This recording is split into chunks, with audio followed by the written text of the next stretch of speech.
C'est à ce point.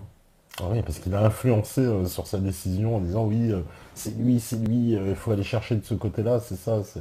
Ah non, mais c'était, on n'était pas, c'était la certitude. Certitude, voilà. Et à l'issue d'une soirée qui était, j'imagine, assez bien arrosée, du moins c'est ce qu'ils ont dit, il y a Jean-Marie Villemain qui montre aux journalistes de match en disant, il sort le flingue en disant demain matin je vais abattre Laroche. Réaction du journaliste, attends, il a changé d'équipe, il a changé d'horaire, je vais vérifier. Bah, c'est du complicité de meurtre, ça. Et oui. Bah, Et le lendemain matin, Jean-Marie Villemain est à Aumonzey derrière le monument aux morts et il attend Laroche pour le flinguer. Et à ce moment-là, le journaliste de match arrive et il fait capoter le truc. Et il va raconter ça dans Match. La nuit d'horreur où j'ai empêché Jean-Marie Villemain d'assassiner Laroche. Sauf que c'est dans le Paris Match dont la couverture c'est Bernard Laroche dans son cercueil. c'est pas vrai. C'est-à-dire que l'article est sorti Après. après. Et quand le juge Lambert a demandé à ce journaliste, mais ça, pourquoi vous ne nous avez pas prévenus? Il a dit, oh, ça m'a posé un problème de conscience. Ben moi, ça m'a posé des problèmes de conscience. Là. Parce que on est journaliste, on a tous la même carte de presse, mais on ne fait pas le même métier. Et là, franchement, c'est la presse, certains journalistes se sont permis des choses ignobles. Il y a un pseudo stagiaire de Paris Match qui s'est fait passer pour un ami de la famille de la petite Muriel, qui était la belle-sœur de Bernard Laroche, et il a placé un micro dans la chambre à coucher des parents de Muriel, par exemple, pour les espionner. Des trucs comme ça, quoi. Et je parle pas des photographes qui achetaient des jouets pour les placer sur la tombe de Grégory, ensuite pour prendre la photo en disant des mains anonymes ont déposé des jouets, etc., etc. À vomir. C'est quoi, c'est devenu, c'est quoi, on est dans la justice spectacle un peu dans cette affaire aussi. Ah bah, totalement. Et puis il y avait un phénomène, c'est que à chaque fois qu'un média titrait sur l'affaire Grégory, les ventes ou l'audimat augmentait. Oui. Et donc ça vendait du canard, comme on voilà. dit. Quoi. On y allait, voilà. on vend du canard de toute façon. Oui, parce que... Qu'est-ce qu'il en ressort de cette affaire? Ça fait quoi, plus de 30 ans maintenant? Ça va faire 30 ans. 30 ans là, dans 2 jours. Le 16 octobre. Donc dans 2 jours, ça fera 30 ans. C'est-à-dire qu'aujourd'hui, on ne sait rien, quoi, cet enfant. Enfin, il n'y a toujours pas de mobile, toujours pas de... Si. Disons que... Des informations peut-être non. à nous donner en scoop pour Beta TV. Non, mais disons que pour moi, l'affaire Grégory, et c'est pour moi, il est là l'intérêt, c'est vraiment une affaire qui a été foirée par la médecine légale. Parce que lorsque le médecin légiste qui s'appelait le professeur de Rennes, lorsqu'il fait l'autopsie du petit Grégory, eh bien, dans son rapport, qui va être très tardif, il va mettre plus d'1 mois à l'envoyer au juge, il va faire mourir Grégory à la fois d'une hydrocution et d'une noyade asphyxique. Quand on a un petit peu de formation médico-légale, on sait que c'est incompatible. L'hydrocution, c'est une mort réflexe au contact de l'eau. On sait très bien, c'est pour ça qu'il ne faut pas plonger le choc thermique. Voilà, le choc thermique. Bon, c'est instantané. Et à ce moment-là, la mort, c'est un peu comme si le corps disjonctait. On disjonctait tout de suite et la mort est imminente. Quoi. Le sang reflue dans les viscères, le cadavre est plutôt blanc. Voilà. Bon. La noyade asphyxique, c'est je suis dans l'eau, je respire, mais il n'y a que de l'eau, donc je respire de l'eau. Et toute l'eau, on retrouve dans mes poumons. Or, on ne peut pas mourir des deux en même temps, c'est pas possible. Et le médecin légiste, il explique que Grégory est mort d'un début de noyade asphyxique suivi d'une hydrocution. C'est aberrant. Et le juge Lambert qui reçoit ça, qui n'a pas de formation médico-légale, Les juges d'instruction n'en avaient pas à l'époque, et je ne sais même pas s'ils en ont maintenant, mais quand même il sent qu'il y a quelque chose qui ne va pas. Il écrit au juge, il dit, mais est-ce que vous êtes, au juge, pardon, au médecin légiste en disant, est-ce que vous êtes sûr que l'enfant n'a pas pu être noyé ailleurs? Et le médecin légiste répond, l'enfant a été jeté vivant dans les eaux froides de la Vologne. Le juge d'instruction qui reçoit ça cadre l'enquête. C'est-à-dire, il part de ce principe, d'accord. Il part d'un postulat faux, en plus, alors complètement faux. Alors, faux, ou au moins, en admettant il aurait dû y avoir 2 hypothèses. La noyade dans la Vologne, très peu probable, voire impossible, c'est ce que je pense. Et puis, une noyade dans une baignoire, ailleurs, mais pas dans une eau sauvage. On aurait dû avoir une enquête dans les 2 directions. Là, le médecin légiste, tout de suite, il limite les investigations à la noyade dans la Vologne, avec top chrono, parce que c'est une affaire qui est chronométrée. Il y a la pression, en plus, opinion publique, politique, etc.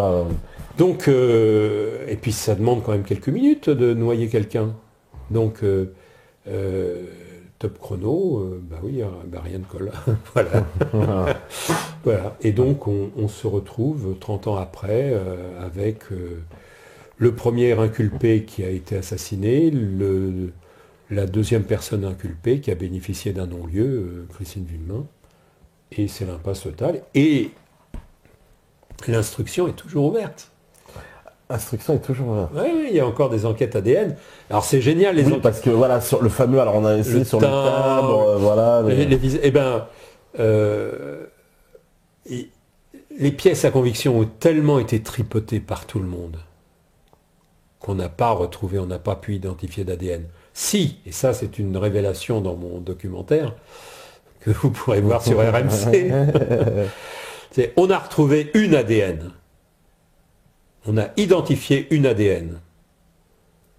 C'est pas celle de Bernard Laroche, c'est pas celle des Villemain, c'est celle de l'enquêteur, le gendarme, il avait manipulé 500 mètres de gants. Voilà. Ah oui, parce que aussi à l'époque, on ne savait pas encore, l'ADN n'était pas découvert. Hein, c'est ça à l'époque des faits. Mais alors, il semble-t-il qu'il y a certaines pièces de conviction aussi qui ont été abîmées, perdues. Oui, mais c'était... Je ne comprends pas, dans des affaires aussi médiatiques, c'est ça qu'on n'arrive pas à imaginer. Il y avait une espèce de vide au niveau de la police scientifique, notamment de la gendarmerie, mais la police nationale c'est pareil. Et de ce point de vue, la gendarmerie nationale a tiré des enseignements très importants de cette affaire Grégory. On peut dire que pour la gendarmerie, il y a un avant affaire Grégory et un après. Et c'est après qu'ils ont créé un service d'investigation scientifique dans la gendarmerie, d'accord. À Rosny-sous-Bois. D'accord, parce qu'ils n'en avaient pas avant. Non, ils n'en avaient pas. Donc ah oui, dans ce genre d'affaires, en plus, comme il n'y a pas de témoins, tout est basé sur la science pour comprendre quelque chose un peu. Enfin, surtout qu'on a le cadavre quelque part, c'est tant mieux qu'on peut savoir quelque chose quand même le cadavre. Oui, théoriquement, oui. Mais là, franchement. Alors là aussi, on a encensé le juge d'instruction, puis ensuite on l'a lynché, comme d'hab. Hein, bon. Et les mêmes, hein, ceux qui l'encensaient, ensuite l'ont entraîné plus bas que terre. Il a fait son boulot. Là encore, hein, il y a toujours le contexte général. Il y a une surcharge de travail. Je disais tout à l'heure à propos d'Outreau que le dossier Outreau, c'était... parmi 120 dossiers. 120 dossiers. Le dossier Grégory, c'était le numéro 180. Il y avait 180 dossiers sur la table. À gérer en même temps. Et il y avait un autre poste de juge d'instruction à Épinal, mais il n'était pas pourvu. Donc il s'occupait des dossiers des 2 cabinets d'instruction. C'est dans ce contexte, il avait déjà travaillé avec les gendarmes, il a fait confiance aux gendarmes. Et les gendarmes ont fait une enquête. Parce qu'en fait, c'est ça aussi, tout est aussi sur la base de l'enquête. L'enquête doit être très bien menée dès le départ, ils ont une grande responsabilité. Les premières heures, c'est fondamental. Et là aussi, dans mon doc, c'est le patron de la gendarmerie à Rosny-sous-Bois qui dit, première chose, il faut sécuriser le lieu du crime, personne n'y va. Et là, quand on regarde les images d'archives, tout le monde piétinait, les gendarmes, voilà, le juge, les voisins, les journalistes. Voilà, donc là, déjà, oui, alors qu'il y avait peut-être des éléments à trouver déjà à l'époque, certainement des traces de pas, puisque le corps, il a bien été jeté, et le petit, il a bien été enlevé, de toute façon, c'est à un moment donné. Donc tout ça, on n'a pas réussi à retracer comment il a été enlevé, qui, à quel moment... Voilà, qui déjà, bon, ça paraît difficile, mais au moins, comment ça s'est passé, les conditions de l'enlèvement de... Non. Je crois que chacun peut se faire une petite opinion. Moi, ma fierté par rapport au documentaire que vous pouvez voir sur RMC, c'est d'avoir réuni un maximum de personnes, puisque les époux Villemain ont refusé de répondre à mes questions, mais il y a leur avocat, Maître Moser, il y a l'ex-capitaine Sesma qui commandait la gendarmerie à l'époque, il y a le commissaire Corazzi qui a repris l'enquête après le dessaisissement des gendarmes. J'ai le témoignage du juge Lambert, j'ai le témoignage de Marie-Ange Laroche qui raconte l'assassinat de son mari sous ses yeux et sous les yeux de Sébastien, leur fils. Et là aussi, ce qu'on apprend, c'est qu'en fait, Marie-Ange venait d'apprendre qu'elle était enceinte et venait d'apprendre à Bernard qu'il allait être papa une deuxième fois. Voilà. Et il est mort quelques minutes après. Donc, tout ça, et puis médecin légiste, enfin scientifique, voilà. C'est-à-dire, je suis très content de ce travail parce que il y a vraiment un maximum de regards portés sur l'enquête qui se retrouve dans ce documentaire. D'accord. Alors il y a une autre affaire, parce que je vois leur avance, il y a une autre affaire aussi que j'aimerais bien évoquer, c'est l'affaire Robert Boulin. Une affaire politique. De noyade. Voilà, encore une noyade suspecte, décidément. C'est en travaillant sur l'affaire Boulin que j'ai acquis des connaissances de médecine légale, parce que je travaillais. Maintenant, je peux le dire, à l'époque, je n'avais pas le droit de le dire, parce qu'il me l'avait interdit. Je travaillais avec deux éminents médecins légistes, le docteur Le Breton, qui était le médecin légiste et toxicologue, et qui dirigeait l'Institut de toxicologie de l'Institut médico-légal pendant 40 ans, et puis son adjointe, le docteur Juliette Garat. Et c'est eux qui m'ont formé. Et tout ce que j'écrivais, quand il y avait un aspect scientifique, avant de publier, j'allais les voir pour être sûr de ne pas publier d'erreur. Voilà. Et ils m'ont supervisé à une condition, c'est que je ne les cite pas. Voilà. Aujourd'hui, ils sont décédés tous les deux, et c'est aussi une façon de leur rendre hommage. D'accord. Et pour Boulin, là encore, Alors clé... Boulin, pour rappeler, parce que c'est qu'il y en a qui ne connaissent pas, ancien ministre du Travail, c'est ça, sous le gouvernement de Giscard d'Estaing. Et il était ministre du Travail quand il a été retrouvé mort dans un étang sans profondeur. Dans un étang sans profondeur, dans la forêt de Rambouillet. Voilà. Donc, voilà. C'est le 30 novembre... non, le 30 octobre, c'est au moment de la Toussaint, 1979. Voilà. Je pourrais préciser que c'est juste à ce moment-là que... Oui, enfin bref, j'allais faire une allusion à l'affaire Messrine, mais c'est autre chose. Donc Robert Boulin, il est retrouvé et il est retrouvé dans un étang de 50 cm de profondeur. Il savait nager, hein. Mais il aurait pris des barbituriques, etc. Il se serait suicidé parce qu'il était mis en cause dans une affaire de terrain vendu à Ramatuelle. Voilà. Bon. Sachant qu'on retrouve, je crois, des visages donc avec pas mal de coups. Enfin, Alors ça, sur le moment, on ne le sait pas. On ne le sait pas encore. Ça, ces photos prises à la morgue, c'est moi qui les ai publiées dans l'Humanité Dimanche la première fois. D'accord. Et oui. Et donc, d'ailleurs, ça c'est un signe que ça ne va pas, quoi. C'est quand on annonce le résultat de l'enquête avant même qu'elle soit commencée. Le matin même où on annonce que Boulin est mort, on dit qu'il s'est suicidé. Le juge d'instruction n'est toujours pas nommé, mais on annonce, voilà, le problème circulait, il n'y a plus rien à voir, il s'est suicidé. Parce qu'il ne supportait pas d'avoir été mis en cause dans cette affaire de terrain à Ramatuelle. Bon, ok. Sauf que il y a un rapport d'autopsie, avec des médecins légistes très souples, qui écrivent sur ordre, en quelque sorte, du procureur, nous n'avons pas procédé à l'autopsie du crâne. Il faut quand même signaler qu'un médecin légiste, c'est un expert indépendant. Il n'a pas d'ordre à recevoir. Voilà, pas du procureur. S'il doit donner son avis, il doit faire son boulot. Il va pas. Point barre. Voilà. Donc eux, gentils, ils n'autopsient pas le crâne. Mais quand même, ils le marquent dans le rapport d'autopsie. Comme ça, ils ouvrent le parapluie. Bon. Et puis voilà, puis c'est du pipeau. Bon. Et on peut, si c'est noyé, il a respiré dans une eau sauvage. Et donc, on va retrouver des diatomées, des corps étrangers dans les poumons.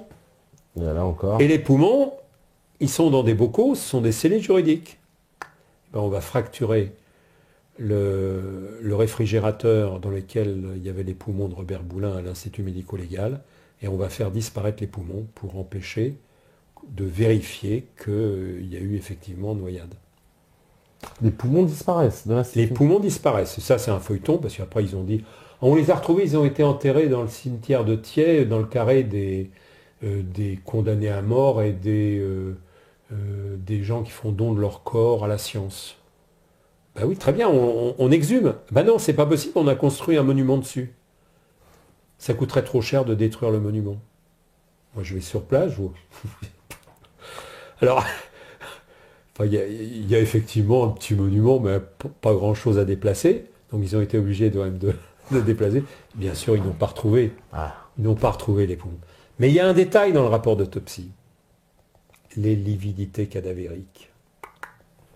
Il y a la description du corps, elle est assez précise. Et les deux médecins légistes signale que les lividités cadavériques de Robert Boulin sont sur le dos. Ben voilà. Précisons, parce que je sais que c'est le sang qui tombe, c'est ça. Voilà. Lorsque la mort s'installe, le sang ne circule plus. Donc il obéit à la pesanteur. Et il tombe. En quelques heures, le sang va traverser tous les tissus et va se stocker sur les parties les plus basses du corps. Et là où le corps est en contact dur avec le sol, il va y avoir quelque chose d'un peu blanc. Et puis par contre, dans les parties les plus creuses, il va y avoir la formation d'hématomes. Donc on va avoir des espèces de marbrures qui se fixent, qui après ne bougent plus. Les lividités cadavériques de Robert Boulin étaient dans le dos.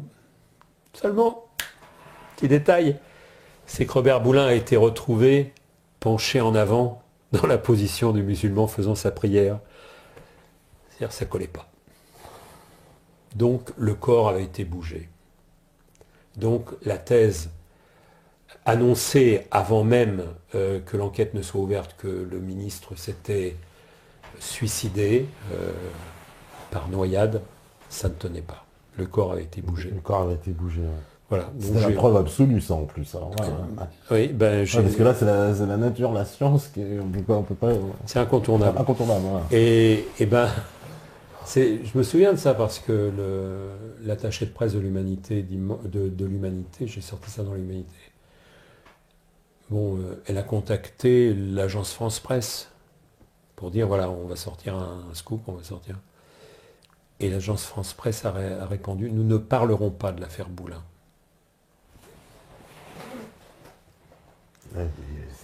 C'est des consignes, là.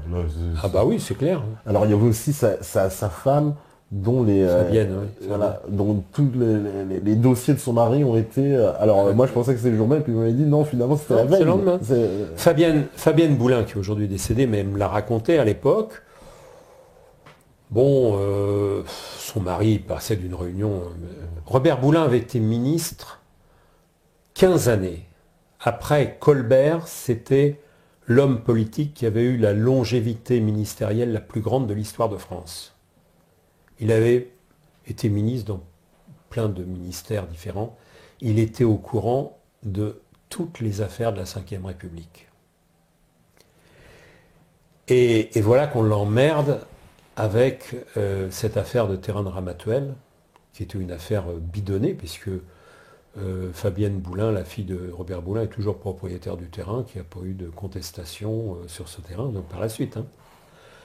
Donc, Robert Boulin, qui est un avocat de formation, résistant, gaulliste historique, avec un homme de dossier, il est emmerdé par ses propres amis au sein du parti gaulliste. Pourquoi? Parce que Robert Boulin, qui était très proche et très fidèle au général de Gaulle, ne pouvait pas supporter Chirac. Boulin était l'ami de Chaban-Delmas, Jacques Chaban-Delmas, et Chirac avait saboté la candidature de Chaban-Delmas à la mort de Pompidou. Oui. Donc, Boulin était ministre tout le temps, sauf pendant les 2 années où c'est Jacques Chirac qui a été Premier ministre de Giscard. Bon. Donc il y avait une espèce de haine. Et donc, quand Boulin se rend compte qu'il est trahi par ses propres amis, alors que lui est au courant de toutes les magouilles de la Ve République, il sort un certain nombre de dossiers de son bureau, son garde du corps et chauffeur l'aide à transporter ces dossiers, notamment il y a un dossier Elf. Déjà? Oui, bah c'était à l'époque des avions renifleurs. Hein. Ah, les fameux avions renifleurs, oui. C'est un gros scandale. Voilà, et donc il ramène tous ces dossiers dans son bureau. Et ensuite, il fait un signe à sa femme, Robert Boulin, il fait un petit signe comme ça. C'est-à-dire de dire, bon, je vais arranger tout ça. Et il part à un rendez-vous, et Fabienne Boulin ne le reverra plus jamais, vivant. Donc on est dans la soirée c'est le 30 octobre, quelque chose comme ça, 29 ou 30 octobre 1979, et dans la soirée, il y a une effervescence, il y a des collaborateurs de Robert Boulin, des gens un petit peu affolés, qui viennent dans le bureau. Fabienne n'est pas au courant, pour elle, son mari est à un rendez-vous, une réunion, et puis ils vont faire disparaître les dossiers, alors que la mort de Robert Boulin ne sera connue que le lendemain matin. Voilà. Pourquoi tout ça? C'est mon opinion. Parce que à cette époque-là, le Premier ministre de la France, c'était Raymond Barre, qui était très bas dans les sondages, et on prêtait l'intention à Giscard de changer de Premier ministre et de nommer Robert Boulin comme Premier ministre. Et ça, c'était faire de l'ombre à Jacques Chirac, qui lui préparait la présidentielle de 81. On est à 2 ans de l'élection présidentielle. Donc il fallait éliminer Robert Boulin, donc ils ont sorti cette affaire qui n'en était pas une. Mais il a été... Non mais clairement, pour assassiner un ministre, il faut avoir les services de renseignement de son côté, on ne peut pas... Non, je pense qu'il n'a pas été assassiné dans le sens où si on avait voulu le faire disparaître, on lui aurait organisé un accident de voiture. Mais là, c'est quoi? Faire passer pour un suicide, mais c'est qu'il n'y en ait absolument pas. Alors, vous faisiez allusion aux photos prises de Robert Boulin à la mort. Il a le visage tuméfié. C'est le visage d'un boxeur qui descend du ring. Et à la contre-autopsie, on va découvrir qu'il avait 2 fractures du crâne. Il a été tabassé. Il a été tabassé. Donc on peut penser qu'il y a eu une discussion houleuse et qu'ils sont venus aux mains. Et puis hélas, c'est assez facile de tuer quelqu'un, d'un coup, surtout... Mais qu'est-ce qu'il faisait dans la forêt de Rambouillet? Ah non, j'ai pas dit que c'était dans la forêt de Rambouillet. Ça peut se faire ailleurs, on a transporté le cadavre. Voilà, après on se retrouve avec... Enfin, ces gens-là se retrouvent avec un cadavre. Qu'est-ce qu'on fait du cadavre? On le met dans le coffre de la voiture. Et là, on comprend la position dans laquelle le cadavre qu'il y a eu la fixation, les rigidités cadavériques, notamment avec le bras qui n'était pas contre le corps et qui va rester comme ça, y compris dans les temps du rompu en forêt de Rambouillet. On va le sortir, il aura le bras comme ça. Ah, parce que quand ils l'ont mis dans la voiture, il était sur le... Ils l'ont mis sur le dos. Donc. Sur le dos, ouais. Puis ensuite, il fallait improviser, il fallait trouver une solution. Donc on a écrit dans le bureau de Robert Boulin des lettres qui ont été envoyées qui annonçaient l'intention suicidaire de Robert Boulin. Et en fait, c'était un texte sur l'affaire de Ramatuelle. Et puis, il n'y a que la première phrase et la dernière qui font allusion à son suicide. Manque de peau, ces cons-là, ils ont mal ajusté, ils étaient pressés. Et donc, c'est pas la même présentation au début et à la fin, quoi. C'est du travail d'amateur. Voilà. Et le ruban de la machine à écrire de Robert Boulin a disparu, bien évidemment. Ah, comme ça on ne peut pas savoir si c'est lui, effectivement. Et on a aussi sur cette affaire, il semble que les gendarmes sont saisis en premier, puis très vite on les dessaisit parce que justement ils avancent sur des pistes. Ah oui. Et puis après on dit non, oui, finalement ils sont évincés. Oui, vous êtes évincés parce que vous faites de trop bonnes choses et en fait on redonne ça à Paris, à la police. Il y a un gendarme qui a déclaré, attendez, c'est pas le visage d'un noyé, c'est le visage d'un boxeur. Oui, d'accord, voilà. Donc là ils se sont dit, bon les gendarmes, il faut les sortir du coup. Voilà, puis il y a eu le procureur qui est intervenu auprès du maire de la commune où on a retrouvé Robert Boulin, pour lui faire gratter l'acte de décès pour changer la date. Parce que l'acte de décès, ça avait été mis la veille, et donc il fallait que ça soit le lendemain matin. Enfin bref, il y avait un truc comme ça. L'affaire Boulin, moi je renvoie au travail qu'a fait...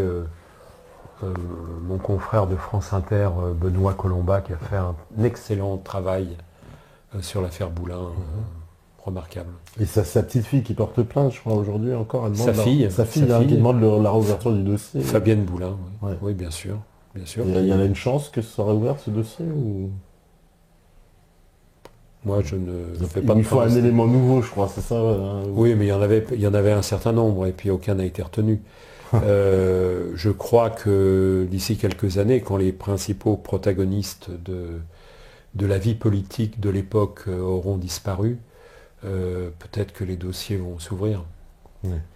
Parce que pour le moment, ils sont tous un peu mêlés à ça. Alors je trouve je vais aller voir le chat un petit peu les questions, parce que là, voilà, on me dit à qui profite le green. Bérégovoy, oui, alors ça, juste une dernière question sur Bérégovoy, parce que c'est vrai qu'on nous a posé souvent cette question.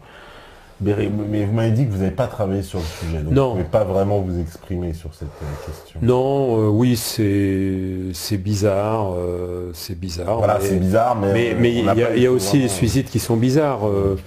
Moi, encore une fois, je travaille sur des faits, j'enquête, et quand j'ai des certitudes, je le dis, sinon je reste prudent, quoi. Mais enfin, c'est bizarre. Ce que je trouve aussi bizarre, c'est que la Nièvre ait vu durant ces années-là énormément d'affaires politico-financières se développer. C'est le département où Bernard Tapie commence sa grande carrière de vautour des entreprises en difficulté. C'est là où on va créer, sous Mitterrand, qui était de la Nièvre, Bérégovoy était maire de Nevers, on va créer le circuit de Formule 1 de Magny-Cours, qui va être une ruine financière. Mais avec beaucoup de pots de vin, de corruption derrière. Mais quand on parle de ruine financière, c'est pas pour tout le monde. Voilà, c'est ça. Donc il y aurait beaucoup à creuser, mais moi personnellement, je n'ai pas travaillé sur le suicide de Robert Boulin. Bérégovoy. Il y a une dernière question aussi. C'est vrai qu'on me dit qu'il y a le procès des Legrand de l'affaire Outreau bientôt. Oui.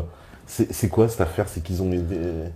Alors, ça, là encore une fois, je vous invite à voir le film Outreau, l'autre vérité, dans 48 heures, à Champigny. On y voit Daniel Legrand-fils, parce qu'il y avait Daniel Legrand-père et Daniel Legrand-fils. Daniel Legrand-père est décédé, mais Daniel Legrand-fils, il a été jugé, condamné au procès de Saint-Omer en 2004 et acquitté au procès en appel à Paris.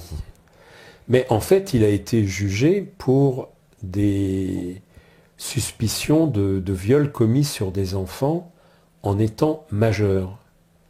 Mais les accusations de viol commencent alors qu'il était mineur. Et les viols commis par un mineur ne peuvent pas être jugés par une cour d'assises des adultes. Ils relèvent de la compétence d'une cour d'assises des mineurs. Et donc Daniel Legrand n'a jamais été jugé sur les accusations de viol le concernant alors qu'il était mineur. Et la justice française avait oublié d'audiencer ce procès. Et il a fallu qu'une ONG, donc Innocence en danger, rappelle... voilà, parce que la prescription, c'était au mois d'octobre. Hein. D'accord. Voilà. Donc ils attendaient la prescription.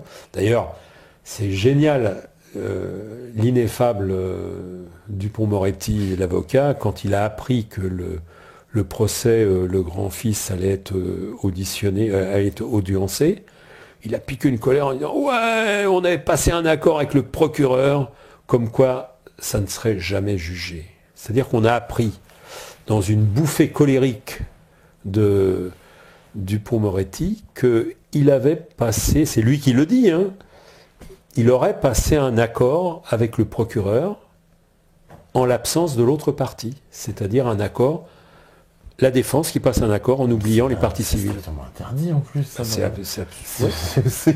complètement interdit, il n'a pas le droit de faire ça. Ben non, bien sûr, c'est un déni de justice. Donc on va voir effectivement, je crois que c'est en mai-juin 2015 que Daniel Legrand aura à rendre compte des accusations de viol commis alors qu'il était mineur. Alors, ce qui est quand même intéressant à noter, c'est que durant la procédure d'Outreau, Daniel Legrand a avoué les viols. C'est-à-dire qu'il a été acquitté pour des viols qu'il avait avoués, et notamment dans un document qu'on montre dans le documentaire, où il fait des confidences à son psychiatre en prison, où il dit effectivement, je faisais des viols pour de la drogue, des fois pour de l'argent, parce qu'il y avait des films qui étaient tournés, des vidéos qui étaient tournées pendant les viols. D'accord. Voilà, donc c'est un aspect de l'enquête qui n'a pas été poussé, mais qui aurait été intéressant de pousser. Donc Daniel Legrand dit ouais, c'est vrai, j'ai fait ça, mais c'était pour de l'argent, pour de la drogue. Et puis il ajoute, mais à part ça, je suis quelqu'un de bien. Il est énorme. Il y a une autre, alors aussi, lui, les derniers, c'est les Lavier, c'est ça, qui se sont fait, ils se sont fait attraper la main dans le sac dans une autre affaire avec des photos d'enfants qui apparaissent dans une partouze, et ça, c'est il n'y a pas très longtemps. Oui. Et le juge a relâché en disant, c'est pas très très bien, mais bon, allez, on vous laisse tranquille quand même. Parce que ça aurait fait pareil, mauvais genre, s'ils avaient été condamnés encore ou quoi. Ils ont été condamnés. Hein. Ils ont été condamnés. À 8 mois de prison avec sursis. Sur cette affaire de photos là de violence physique sur les enfants. On a nié la dimension sexuelle dans ces violences. C'était les enfants Lavier qui s'étaient enfuis parce qu'ils avaient été maltraités, s'étaient réfugiés dans leurs anciennes familles d'accueil et ils ont porté plainte. Voilà. Donc, c'est vrai qu'on a découvert des choses assez croustillantes sur l'ordinateur de ce brave monsieur Lavier. Qui a touché, il faut le rappeler, donc une énorme indemnité au titre de... Les 12 enfants victimes à Outreau ont perçu comme victimes de viols, parfois sur plusieurs années. Ils ont reçu, à leur majorité, 30 000 euros. En moyenne, chacun des acquittés a touché entre 300 000 et 500 000 euros. C'est un peu leur million, ça fait 500 000 euros de dédommagement. Alors, entre 300 000, disons en moyenne 300 000, mais pour certains, c'était bien plus que 500 000. Comme Marico, par exemple. Je ne cite pas de nom. Ouais. Voilà, ça c'est une révélation dans mon film, puisque je montre le document. Ouais. Moi, je sais qu'il y a eu des émissions, des films qui ont été faits sur l'affaire d'Outreau, notamment Présumé coupable. Pour moi, c'est un film de fiction qui repose sur le témoignage d'une personne qui, dans l'affaire et juge et partie, puisque raconte c'est Karine Duchochois. Oh, Karine Duchochois, bon, c'est... Mais moi, je précise que dans mon film, Outre l'autre vérité, il y a 0% fiction. D'ailleurs, c'est très simple. Les pressions, les menaces de procès que j'ai eues, voire autres menaces, bon, finalement, personne n'a attaqué. On m'avait prédit des procès, etc. Personne n'a attaqué. Parce que tout ce qui est dans le film, je peux prouver la réalité de ce que je dis. Je suis journaliste. En tant que citoyen, je peux être un militant des droits de l'homme, je peux être un militant des droits de l'enfant, mais comme journaliste, j'ai une déontologie très stricte. Je cherche les faits, je les recoupe, et lorsque j'ai les éléments, je dis ce que j'ai à dire, que ce soit par écrit ou par le film. Voilà. Eh ben, en tout cas, merci vraiment pour cette entrevue. Je vais lire un peu, évidemment, on me dit pour qui travaillent-ils tous ces gens, on ne sait pas, mon cher. En tout cas, on me dit bravo, ça fait plaisir, etc. On me demande, oui, aussi, si je mets en ligne son reportage ou trop l'autre vérité, s'il est d'accord. Il y en a qui veulent, oui, mais il est déjà en ligne, donc il est en ligne partout, le reportage. Ah bon je l'ai déjà vu sur Internet, ouais. Mais c'est très bien, mais non, il y a un DVD qui doit sortir dans les prochaines semaines, ouais. DVD du film. Mais ça dit, moi... Bon que ça tourne alors. Hein. Absolument. Voilà, que ça tourne. Ce film, il existe maintenant, il appartient aux spectateurs, aux citoyens, à eux de l'utiliser. Le film existe, utilisez-le. Et voilà, je pense qu'ils vont s'en emparer. Hein, et voilà, écoutez, merci à vous aussi, parce que les métanotes qui nous remercient aussi, Julio, Coléa, Datagram, l'Ardéchois, Simon, Alexis, Frisky, Cacahuète, Cyrine, GG, Dansanus, Alfred, etc., Le Sar, Cacahuète, Zébulon, Psychotix, Mojo, Datagram. Mais si je peux ajouter encore un mot, oui. C'est moi qui vous remercie à la fois pour votre invitation, pour ce temps extraordinaire pour pouvoir s'exprimer, c'est tellement rare dans les médias, mais c'est aussi les spectateurs, parce que c'est eux qui détiennent la clé. Les choses ne changeront dans ce pays que lorsque l'opinion publique aura évolué. Et l'opinion publique, c'est les citoyennes et les citoyens, c'est donc vous. Voilà. Merci à vous, et vraiment un grand merci d'être venu sur Méta, une dédicace à Steph, à Alain, à la régie. Et voilà, pour vous tous, de toute façon, on se retrouve demain pour une libre antenne. Et puis, libre antenne sans invité, vous savez ce que ça veut dire. Merci Serge Garde, merci à vous tous qui nous suivez, parce que vous savez très bien que si vous écoutez ce message, c'est que vous êtes la résistance. À demain, ciao.